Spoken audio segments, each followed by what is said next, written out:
Once upon a time, in a quaint little town nestled between rolling hills and lush forests, there lived a young woman named Emily.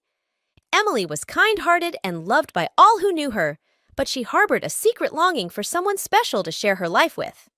Every Valentine's Day, Emily would watch couples stroll hand in hand through the town square, exchanging tokens of love and affection. She would admire the colorful displays of flowers in the shop windows and the sweet melodies of love songs that echoed through the streets. Yet, year after year, she found herself alone on this day of romance. One chilly February morning, as Emily was walking through the town square, she noticed a new addition to the landscape, a quaint little bookstore that had just opened its doors. Intrigued, she decided to step inside to explore. Yet, as Emily perused the shelves, her eyes fell upon a book of poetry nestled among the classics. It was adorned with an elegant cover and filled with verses that spoke of love in all its forms. With a smile, she purchased the book and made her way home, eager to lose herself in its pages.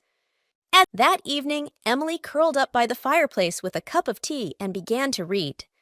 As she turned the pages, she found herself captivated by the beauty of the words and the emotions they evoked.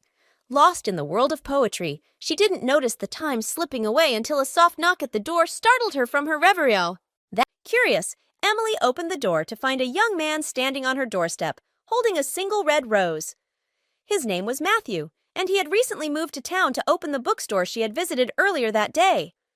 Curious, Emily opened the door. Matthew explained that he had noticed Emily in the store and couldn't help but be drawn to her kindness and gentle demeanor. He confessed that he had been too shy to approach her then, but he couldn't let Valentine's Day pass without expressing his admiration for her. Touched by his sincerity, Emily invited Matthew inside, and they spent the evening talking and getting to know each other better. As they laughed and shared stories, Emily couldn't help but feel that she had finally found the connection she had been searching for.